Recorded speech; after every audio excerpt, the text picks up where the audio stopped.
Freud, à part ses découvertes extraordinaires qui ont fait de lui le pionnier de la psychanalyse, s'est volontairement restreint à ne pas toucher à la valeur de l'esprit ni à celle de divinité. Pour lui, Dieu a conservé la signification d'une projection de l'âme humaine. Il ne lui a jamais attribué une existence objective. C'est dans la compréhension des phénomènes religieux que Jung a fondamentalement complété l'œuvre de Freud.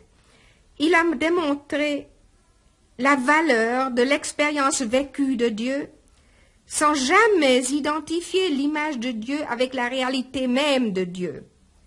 Pour lui, la psychologie ne peut jamais devenir un simple surrogat de la croyance religieuse, mais elle peut avoir néanmoins une grande signification dans la formation religieuse de l'individu.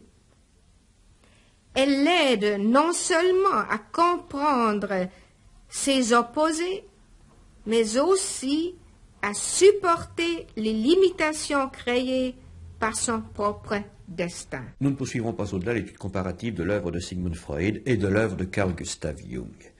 Vous n'ignorez pas le symbole qui se dégage de la prise de Troie, lorsque Énée quitte la ville en flammes avec son vieux père Anchise sur les épaules.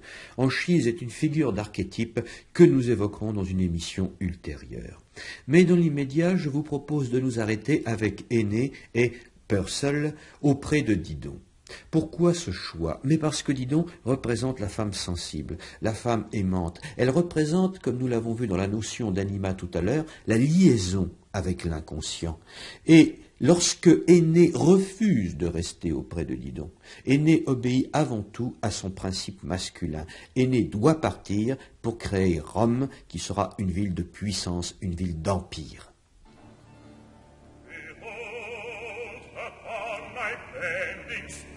A monster's head stands bleeding, with tushes far exceeding those did Venus' huntsman tear. The skies are clouded, hark, hark, how far on the plains the mountain oaks are sung. Haste, haste to town.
Queen to pass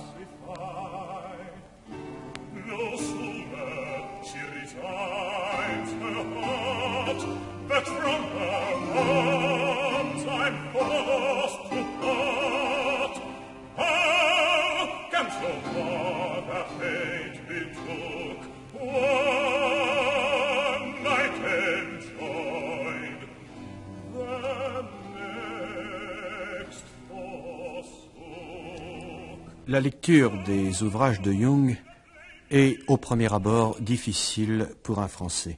En effet, c'est une œuvre qui est écrite de façon empirique. Carl Gustav Jung a écrit au fur et à mesure de ses découvertes, au fur et à mesure de ses travaux, et sans cesse d'ailleurs, il fait évoluer ses propres notions et ses propres conceptions. Le volume, sans doute, le plus abordable dans l'immédiat, disons, pour une personne qui ne connaît pas du tout l'œuvre de Carl Gustav Jung, est l'ouvrage « Ma vie ». Il s'agit d'un ensemble de propos qui ont été recueillis par Agnella Jaffe et qui ont été traduits en France par le docteur Roland Cahen et par Yves Lelay. Je parlais tout de suite du caractère empirique du travail et de l'œuvre de Carl Gustav Jung. C'est à Agnella Jaffe que nous allons faire appel maintenant pour nous citer un des multiples exemples du travail de psychothérapeute de Carl Gustav Jung. Un docteur lui a envoyé une jeune femme. Elle était institutrice et elle souffrait d'une insomnie. Et personne ne pouvait la guérir. Elle était trop tense. Et elle avait toujours l'idée qu'elle ne faisait pas assez bien ses devoirs, etc. Et puis elle venait voir Jung. C'était une jeune fille de 22 ans à peu près. Et alors, il lui racontait un peu que quand lui, Jung, il souffrait de l'insomnie, il allait à bowling, il faisait le bateau à voile, et ça le tranquillisait beaucoup, il était détend, il pouvait de nouveau dormir. Ce qui lui manquait, cette jeune femme, c'était la détente. Mais il voyait tout de suite qu'elle ne comprenait pas. Tout d'un coup, il entendait, dans son oreille intérieure, il entendait une petite chanson que sa mère avait toujours chantée à sa sœur cadette. Il avait une sœur qui était beaucoup plus jeune que lui, et quand elle était dans son petit berceau, sa mère a chanté une petite chanson à cette jeune sœur, la petite fille, et Jung écoutait. Et maintenant, quand cette jeune femme était en face de lui avec sa souffrance d'insomnie, il se rappelait cette chanson de sa mère. Alors, qu'est-ce qu'il faisait, Jung? Il commençait à chanter à voix basse. Il chantonnait ses sensations de détente, de bateau à voile, du lac, du vent et tout ça. Et il a dit, j'ai chantonné ces sensations et j'ai vu qu'elle était enchantée. Et puis, la jeune femme s'est en allée après cette heure. Il ne l'a jamais revue. Et quelques années plus tard, il rencontrait le médecin qui lui avait envoyé cette jeune femme. Alors ce médecin dit, mais Jung, comment est-ce que vous avez fait ça de guérir cette jeune femme dans une seule heure? Quelle était votre méthode? J'ai demandé à cette jeune femme, elle m'a raconté quelque chose du vent et du bateau à voile, mais elle m'a rien raconté de votre méthode. Quelle était votre méthode? Alors, Jung, naturellement, il n'a pas pu lui dire qu'il avait entendu cette chanson de sa mère et qu'il a chantonné ses sensations. Mais, vous voyez, n'est-ce pas? Alors, il a enchanté cette jeune femme. Ça, c'est aussi cette émanation. Et ça, c'est quelque chose de typique pour sa méthode. Il n'avait pas de méthode. Il suivait son inspiration. Et il avait le sentiment pour son vis-à-vis. N'est-ce pas? Il savait pour cette jeune femme qui était plutôt simple, c'était la seule chose. Il ne pouvait pas lui donner des explications théoriques. Et c'est très joli, j'ai chantonné ses sensations, j'ai vu qu'elle était enchantée. Et puis il a encore dit quelque chose comme ça, l'enchantement, c'était la méthode la plus ancienne des médecins. Et c'est vrai, n'est-ce pas? Les anciens médecins, les médecins primitifs, ils ont fait quelque chose d'enchantement. À Londres, le docteur Bennett m'a confirmé le caractère empiriste de Carl Gustav Jung dans l'élaboration des doctrines qui sont à la base de sa psychologie. He always remained entirely open-minded. He was delighted when he could get some new aspect on the work. He never turned anything down because it was against his theory. He was always ready to... Et Jung a sans cesse étendu la notion d'inconscient. Jusqu'à la fin de sa vie, il a tenté d'en découvrir de nouveaux aspects. Il a constamment gardé une remarquable ouverture d'esprit. Et il était toujours heureux de pouvoir apporter un nouvel élément à ce problème. Il n'écartait jamais quoi que ce soit, même si cela devait aller contre sa théorie. Il était toujours prêt à progresser. C'est pour cette raison qu'il voyageait beaucoup. Il est allé aux Indes. Il racontait des histoires passionnantes sur les gens avec lesquels il avait discuté là-bas. Il leur parlait, bien sûr, de l'inconscient, de ses mécanismes dans les différents pays et de ses multiples aspects. Ensuite, il est allé à Mondelgrove, en Afrique. Il y a fait un séjour prolongé de 3 ou 4 mois. Et il avait coutume, le soir, de s'asseoir et de parler avec les indigènes.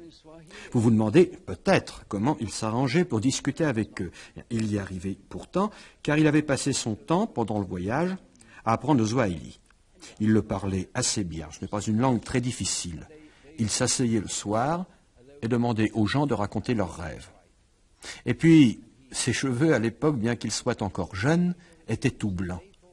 Et il était fasciné par le récit des rêves des indigènes. Les gens, eux, pensaient que c'était un sage, à cause de ses cheveux blancs. Ils pouvaient donc lui raconter leurs rêves. Le soir, il s'asseyait autour de lui et s'ouvrait à lui. Il est allé ensuite en Amérique, où il a étudié le travail des Indiens.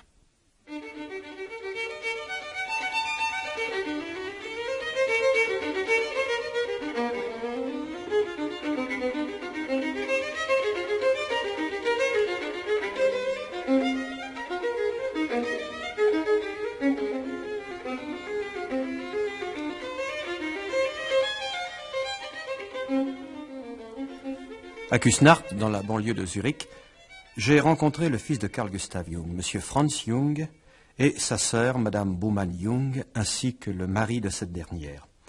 Nous avons évoqué la figure de leur père, et voici un écho de cet entretien. Votre père était-il d'un caractère égal? Lui arrivait-il de piquer des grandes colères? Ça, c'est difficile à dire, ou bien pas difficile. Naturellement, il avait des colères.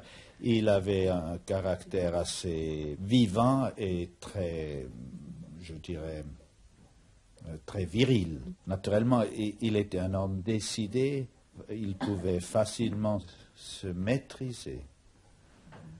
Mais il y avait aussi des occasions où vraiment il avait des colères et il laissait sortir sa colère. Mon beau-père était d'une nature, au fond, très gaie. Il aimait rigoler avec ses enfants et même ses petits-enfants. Il aimait la bonne compagnie, la bonne table, le bon vin. On s'amusait beaucoup et souvent avec lui. On passait des journées ou des soirées ensemble qui étaient tout ce qu'il y a de plus vivant et de plus entretenant. Bref, un tiers venant nous voir dans nos conversations avec notre beau-père, il se serait peut-être attendu à rencontrer un homme sévère et un grand penseur, n'aurait pas pu le reconnaître parce qu'il rencontrait un homme tout à fait à son aise, rigolant, faisant des bons mots et mangeant et buvant avec beaucoup de goût et beaucoup de plaisir.